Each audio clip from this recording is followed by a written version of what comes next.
I know. Usually I make these things right after a qualifying session, a race, or whatever has happened. I do it right after it happens, as soon as I can. But as I said earlier, this week is going to be busy. This weekend's going to be busy. It's going to be chaotic for me. So I'm trying to make time for it, and I finally found some time to make something. I guess you could say it was a part of my L plan. Get it? Get it? Because the internet joke with Fernando Alonso, El Plan. Ha ha.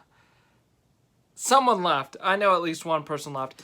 Anyways, the shocking part of today, this Formula One weekend in Canada. First time they have been in Canada since 2019. And Fernando Alonso's on the front row. I didn't see that one coming. They've shown some speed over at Alpine the last few weeks, but the rain, Alonso was fastest in third practice earlier in the afternoon when there was a ton of rain. They were on full wets. And then later in qualifying, he was top 3 every session, I believe.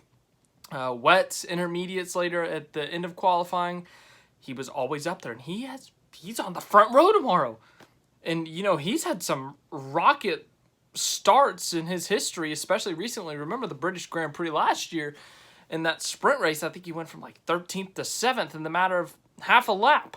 So, if everything goes according to El Plan, he could be leading tomorrow in the Canadian Grand Prix. No rain for tomorrow, but the reason I'm making this is that it was such a hectic qualifying because of the rain that we got the most unusual result. We had 4 different teams in the top 4. The first repeat of teams is Haas. They went 5th and 6th in qualifying with Magnussen and Mick Schumacher, who had his best qualifying session of his life. Formula One life. But he was like up there 3rd and 4th at one point before, everyone got their last laps in. Both Alpines are up there. Hamilton out-qualified Russell. Sergio Perez, who's been on perfect form almost all year long, has been not great this weekend, and he made a major mistake in qualifying, and now he's starting outside the points. Leclerc had a grid penalty, so we knew he was going to the back. Sainz is on the second row. This was his weekend to step it up, and he is starting 3rd. I know it's the rain and stuff, so he still has an opportunity tomorrow. They got the race pace compared to Alpine, but one of the biggest shocks was Vettel and Aston Martin. Earlier in the day, Aston Martin in third practice had a lot of speed in the wet conditions on the wet tire. They looked really good. Vettel was 3rd fastest in that final practice, and everyone's like, oh, Vettel could be up there competing for a top 5 starting spot. Oh, maybe a second row, maybe even a front row if possible. Both the Aston Martins were out in Q1, and Gasly was 2nd fastest in third practice as well, and he was out in Q1, so a lot of disappointment for the bottom 5. Tsunoda, he didn't qualify just because he has a grid penalty that would put him at the back. Even if he started on pole, he has a full grid drop, so they just ran a couple laps just for the heck of it, I guess. And they're starting last. Nicholas Latifi, in his first ever home race, he's starting 19th. Disappointing for him. The 2 Astons and Gasly, as I said. Leclerc, as I said, with his grid penalty, he's starting 15th, or he qualified 15th because they made it into Q2 just to stay ahead of Tsunoda. And then they just kind of said, okay, we're done. Lando Norris had some type of issue, so he's starting 14th. And then Sergio Perez, one of the big stories of the day. He's been looking great this year. He's got a win at Monaco, lots of podium finishes. He has not been on the pace of Verstappen this week, and his teammate, he's not even been, on the pace of the Ferraris. He's been close, but, he's beaten him in one of the sessions. I think he was behind in the others, but he was not looking great in qualifying. The first round of qualifying, he was only 12th or 13th fastest. Then the second round of qualifying, he was 13th fastest at the time, and he crashed into the barrier, was not able to get it back out, so he starts 13th. Some other notables, Zhou Guanyu, we talked about how bad his misfortune's been these last few weeks, a few DNFs when he's been running good, qualified well, finally gets it together, out-qualifies his teammate Valtteri Bottas. Daniel Ricciardo, the only McLaren who made it to Q3.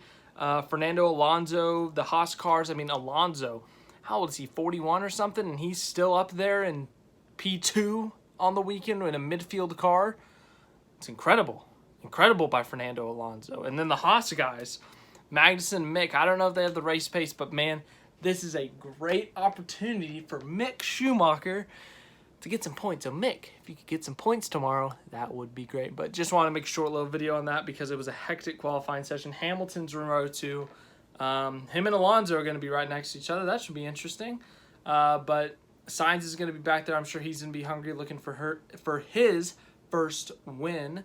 We've seen a lot of first-time winners at Canada. Lewis Hamilton has been one of them.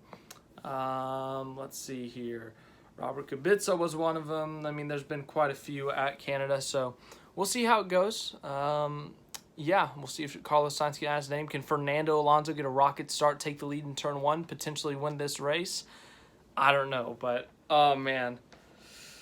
The only thing that's, like, certain is if, you know, Verstappen's got to be feeling great about the World Championship right now. Both of his rivals are starting outside the top 10. If he gets a clean start, he's going to run away with it. Realistic expectations for Perez and Leclerc. Leclerc starting 19th. I mean, points are definitely in the question. You know, he's definitely going to be able to get points. It's just a matter of how many. I feel like he could get a top 5 if he can get a good start, you know. He'll be able to pass, I think, the Aston Martins, the Williams, those guys pretty easily. But, you know, I think there will be some difficult cars. The Alpine, let's see here. Haas is maybe a little bit difficult. Who else may be difficult to pass? I mean, the McLarens maybe, and then the Mercedes is obviously going to be the biggest test if he can get around them or if he can get to them. And then this is the same story for Perez, but Perez has a buffer. He needs to stay in front of Leclerc in terms of the Constructors' Championship, Drivers' Championship, you know, second place in Drivers' Championship. I'm sure that gets him a bonus or something, but I'm sure the Constructors' Championship is also important. So he needs to stay ahead of Leclerc, and he's got a buffer, so he just needs to stay ahead of Leclerc. Yeah, that's all I got. That's all I got today.